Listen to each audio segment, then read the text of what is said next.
जी अस्सलाम वालेकुम दोस्तों, आप देख रहे हैं गुलिस्तान लाइव फीड और मैं हूं आपके साथ आपका साथी नदीम इकबाल। और इस वक्त हम जम्मू कश्मीर अपनी पार्टी के ज़िला सदर मकाम के दफ्तर रामबन में है, जहां हमारे साथ जम्मू कश्मीर अपनी पार्टी के डिस्ट्रिक्ट यूथ प्रेसिडेंट मुश्ताक शान साहब हमारे साथ है। आज हम इनसे बात करेंगे क्योंकि लोगों की मुश्किलात है, काफ़ी ज़्यादा मुश्किलात है, लेकिन इनकी ज़ुबानी हम सुनना चाहेंगे क्योंकि मुश्ताक शान का ताल्लुक ज़िला रामबन के दूर दराज ज़िला का राजगढ़ से है। अगर जिस पंचायत में ये रहते हैं वो डिस्ट्रिक्ट रामबन का एक कोना है। लोगों की क्या परेशानी इनकी ज़ुबानी सुनते हैं। सर, सबसे पहले आपका बहुत शुक्रिया, आपने अपना कीमती वक्त हमें दिया। अस्सलाम वालेकुम। और मैं भी आपका बहुत बहुत शुक्रिया करता हूँ, आपके चैनल गुलिस्तान का भी शुक्रिया करता हूँ। सर, क्या कहेंगे आप, राजगढ़ के लोगों की क्या परेशानी है?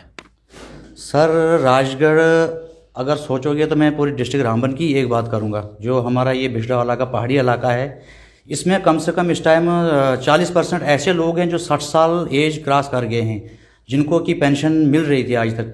हमने एक बार जो पहले यहाँ डीसी साहब से उनसे बात की थी हमने कि इनकी कैटेगरी जो है वो चेंज की जाए ताकि इन लोगों को पेंशन मिल सके, लेकिन गवर्नमेंट इतना पैसा दे रही है उन गरीबों तक नहीं पहुंच रहा है, क्योंकि कैटेगरी चेंज नहीं हो रही उन लोगों की।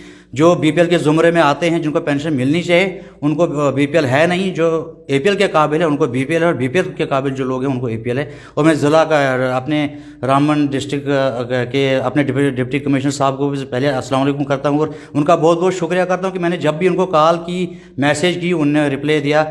और जब भी हमें कोई उनकी ज़रूरत पड़ी, मैं शुक्रिया अदा करना चाहता हूं उनका कि वो हर बात हमारी रात के 1 बजे भी सुनते हैं। मैं बात करूं चक्का की, जहां आग लगी थी, मैंने डीसी साहब को मैसेज किया था और उन्हें यहां से फायर ब्रिगेड की गाड़ी भेजी थी, लेकिन ये है कि वो उसको टाइम लगा था यहां से राजगढ़ बिबड़ोता में पहुंचने का, तो तब तक वो मकान जल चुके थे। लेकिन मैं ये भी अर्ज़ करूँगा डीसी साहब से कि फायर ब्रिगेड सर्विस की ये गाड़ी राजगढ़ तहसील के अंदर होनी चाहिए। चलिए, ये चीज़ आप मानते हैं कि जो लोग डिजर्व करते हैं, जो मुस्तहिक हैं बीपीएल के, उन लोगों को एपीएल कैटेगरी में रखा गया है, और एपीएल कैटेगरी में अगरचे वो है डिजर्विंग भी है लेकिन उन्हें पेंशन नहीं मिल रहा है, ऐसा आपका कहना है? बिल्कुल सर, मैं तहसील राजगढ़ जो हमारा हेड क्वार्टर है, खास करके मैं उसी में ज़्यादा वक्त काटता हूँ। रामबन में कम वक्त काटता हूँ, कभी बीच में लोगों की मुश्किल सुनने के लिए आते हैं, लेकिन मुझे देखने को दिन को अगर मिलते हैं, जितने बुजुर्ग हैं रोज़ों में आते हैं, मुझे आंसू आते हैं, लेकिन मेरे पास है क्या जो मैं उनके लिए कर सकूँ। इतना है कि मैं डीसी साहब को गुजारिश करता हूँ कि आप हमारे राजगढ़ में एक तशरीफ़ रखें ताकि वहाँ वो वेरिफिकेशन की जाए कि जिन लोगों को पेंशन नहीं मिल रही है, अनपढ़ लोग हैं बेचारे पुराने ज़माने के, जिनको ये पता नहीं कि हमारा नंबर लिंक होना चाहिए तो और हमें ओटीपी आएगी या किसान का पैसा मिलेगा, उन बेचारों को ये कोई पता नहीं है, ना वहाँ को उनको कोई बोलने वाला है। ये आते हैं इलेक्शन के टाइम, जब भी कोई इलेक्शन होगा तभी हमें ये दिखते हैं। गवर्नमेंट पैसा दे रही है, वो बात नहीं कह रहे हैं कि हमारा प्रधानमंत्री जो है बहुत सारी स्कीमें उन्होंने खोली है, लेकिन यहाँ गरीब को एक स्कीम भी नहीं मिल रही है। उसका जवाब हम उनको देंगे जब वो वोट मांगने हमारे इलाकों में पहुँचेंगे, तब हम उनसे भी ये सवाल करेंगे। और मैं गवर्नर साहब से ये गुजारिश करता हूं कि हमारे डिस्ट्रिक्ट रामबन को देखें आप। ये नहीं, पार्टी की बात नहीं होती, हम नहीं बोलेंगे कि फलानी पार्टी गलत है, फलानी गलत है। पार्टियां गलत नहीं है, पार्टियों के अंदर जो इंसान है वो लोग गलत हैं। इसके अलावा भी कोई परेशानी आपके लोगों की है? क्योंकि अगर हम देखें, राजगढ़ दूर दराज का इलाका है, ज़मींदारी, खेती बाड़ी, एग्रो अलाइड सेक्टर से जुड़े लोग हैं। देखिए सर, मैं ये कहता हूं कि गवर्नमेंट ने बहुत सारी ज़्यादा स्कीमें निकाली है। शीप की स्कीम आती है, एनिमल हस्बेंड्री वालों की स्कीम आती है, लेकिन सिर्फ लोगों को ख्वाब दिखाए जा रहे हैं। मैंने बैंक में मैनेजर से आज बात की, मैं बैंक में ही था, मैंने मैनेजर से बात की, मैडम भी एक है, उसने कहा कि जो ये शीप वाले हैं ये अपना टारगेट पूरा करते हैं ताकि लोगों को ठगा रहे हैं। यहाँ गवर्नमेंट का पैसा कोई नहीं है, ये हमारी मर्जी किसको दें किसको ना दें। जो चंद्रकोट में आ रहे हैं उनके कह रहे हैं आप राजगढ़ जाओ, राजगढ़ वाले कह रहे हैं यहाँ ब्रांच या बिबड़ोता जाओ, बिबड़ोता में जाएंगे तो वो कहेंगे द्यारगली जाओ, द्यारगली वाले बोलेंगे रामबन जाओ। ये गरीब लोग गाँव में गए कहाँ के सर, इनको जिनके पास किराया नहीं। ये जो आपने बताया चंद्रकोट से राजगढ़, राजगढ़ से बिबड़ोता, बिबड़ोता से हाला, ये क्या है? सर, मैं एक शार्ट में आपको बात बताऊंगा। ज़्यादा हम किसी के खिलाफ़ नहीं है, बैंक मैनेजर के खिलाफ़ नहीं है, बिबड़ोता वाले के खिलाफ़ नहीं है। अगर जब बैंक मैनेजर ने इस बंदे से गारंटी ली, ओंकार सिंह नाम से है, गुलाम मोहिद्दीन सरपंच के नाम से है, तो तब उसने उस जो केस वहाँ से ले रहा था, तब उसने उसको क्यों नहीं देखा? 20 दिन उसकी फाइल बनवाई। आज जब वो वहाँ पहुँचा, आज कह रहा नहीं जी आपको 3 लाख रुपये पहले निकाला हुआ है, उसमें अब ये ऑर्डर हुआ 160 से ऊपर हम नीचे दे सकते हैं। तो मैंने कहा चलो अगर जिसने जमा किया है, जो करता है तो उसको दे दें, जो नहीं करता है कम से कम वो तो उसकी कमीशन तो जो साल में काटते हैं वो तो लेते हैं। और ख़ास करके इन्होंने ये मौजू बनाया है, जो मेटलाइफ की स्कीमें करेगा, पॉलिसियाँ करेगा, उसको जितना लोन चाहे उसके लिए कोई गारंटी नहीं है और कोई वो कभी मजबूर नहीं होगा। लेकिन यहाँ के लोगों को पता, बेचारे वो उठाएंगे कि इसलिए लोन, अगर उनने पॉलिसियाँ करनी होंगी वो तो बाहर भी कर सकते हैं। इसके अलावा कोई और परेशानी? क्योंकि हमने राजगढ़ इलाके में देखा है काफ़ी दूर दराज का इलाका और पिछले दिनों हमने देखा कि वहाँ पर जो है रीछ के हमले में वहाँ पे कुछ लोग ज़ख्मी भी हुए। तो हेल्थ फैसिलिटी की बात करें, हॉस्पिटल वगैरह किस तरह से वहाँ पे काम कर रहे हैं? सर अगर हॉस्पिटल का सोचा जाए तो वहाँ है PHC, तो उसमें स्टाफ भी सर उतना ही दिया है उन्होंने जो वहाँ के डॉक्टरों तक। इंशाल्लाह ये उम्मीद है कि आज हमारा हॉस्पिटल जो राजगढ़ का है बहुत अच्छा काम कर रहा है, हर डॉक्टर अच्छा काम कर रहा है। लेकिन हम अगर फंसे हैं वो फंसे सिर्फ बैंक की वजह से। बैंक ने लोगों का जीना हराम कर दिया है। 3 महीने से बंदे चल रहे हैं, वो उनका प्रूफ है मेरे पास।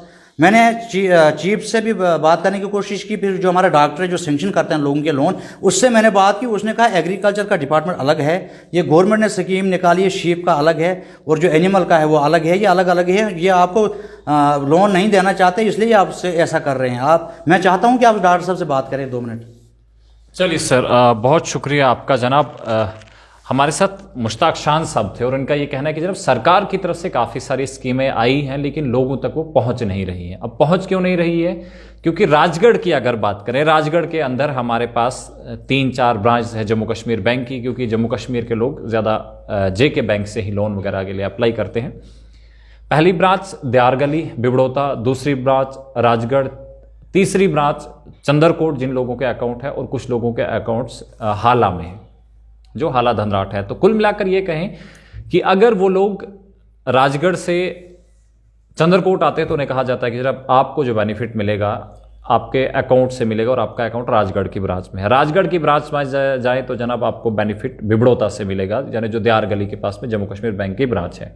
और कुछ लोगों को जनाब रास्ता दिखाया जाता है हाला धनराट का, जहाँ पे जम्मू कश्मीर बैंक की ब्रांच है। लेकिन अगर इन इलाकों की आप डिस्टेंस की बात करेंगे, अगर किसी राजगढ़ के शख्स को हाला धनराट पहुंचना है तो उससे पहले गाड़ी में बैठना है, उसके बाद वो रामबन आएगा और रामबन से वो होके दोबारा से हाला धनराट पहुंचेगा। यानी अगर सफ़र की बात करें तो लगभग ये कोई आना जाना 100 किलोमीटर से ज़्यादा का सफ़र है।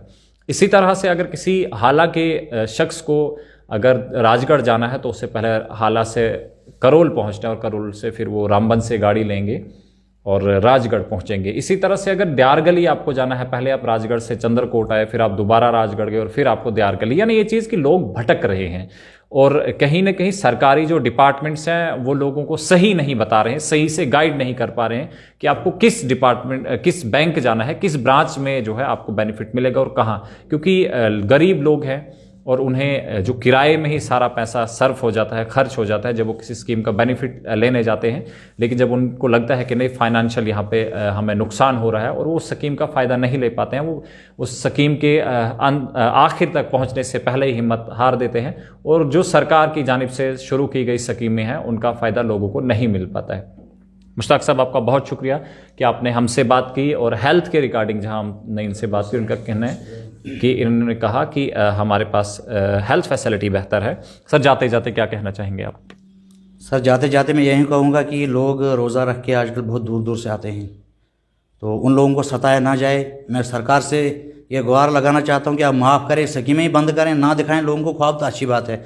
बैंक वालों को यही कहता हूँ मैं कि अगर आपको पॉलिसियों वाले लोग चाहिए तो हम अमीर लोग ढूंढेंगे, उनको ही आप लोन दे दीजिए। और लास्ट में DC साहब से जाते जाते ये अर्ज़ करना चाहता हूँ जनाब कि आप कुछ ही दिनों में, चंद दिनों में मेरे सराज जो है तहसील राजगढ़ और हमारा जो हाला आता है इसके अंदर जितने भी लोग आते हैं कि उनको हम एक दिन राजगढ़ में बुलाएं, उन लोगों का वहाँ पे ये शौक़ है कि हम DC साहब यहाँ आए, हम अपना दुख दर्द उनको सुनाएंगे।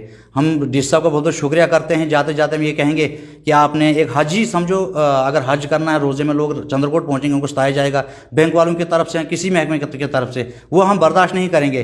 कुछ ही दिनों में DC साहब से हम यही अर्ज़ करेंगे कि आप राजगढ़ का तशरीफ़ रखें और वहाँ का खुद ही आप आंखों देखा हाल देखें कि वो गरीब लोगों से आप खुद पूछें कि क्या है यहाँ का हाल, सूरत हाल वहीं सारी नज़र आएगी। चलिए जनाब, DC साहब को दावत भी दी है मुश्ताक शान साहब ने कि आप राजगढ़ में आए, वहाँ के लोगों का दुख दर्द सुने और साथ ही इन्होंने उन डिपार्टमेंट्स को, उन लोगों को बताया है, उनसे इल्तिजा की है कि अब रोज़े की हालत में जो लोग आपके पास आते हैं उन्हें कम से कम आसानी से उनका काम कर दें। अगर जम्मू कश्मीर बैंक का कोई शख्स अगर जिसे एतराज़ हो तो वो भी हमसे बात कर सकता है। लेकिन फिलहाल मुश्ताक शान साहब का ये कहना है कि जम्मू कश्मीर बैंक लोगों को दर दर की ठोकरों पर मजबूर कर रहा है। कभी एक ब्रांच का रास्ता दिखाया जा रहा है तो कभी दूसरी ब्रांच का। अब देखना ये होगा क्या इस पर नज़रसानी होगी, क्या इस पर संजीदगी से नोटिस लिया जाएगा, क्या लोगों की प्रॉब्लम को सॉल्व किया जाएगा, क्या वो सरकारी स्कीमें लोगों तक पहुंच पाएंगी जिनका सरकार की जानिब से दावा किया जाता है। ये तो वक्त फैसला करेगा। फिलहाल इस प्रोग्राम में मुझे दीजिएगा इजाज़त। अल्लाह हाफिज़, अस्सलाम वालेकुम।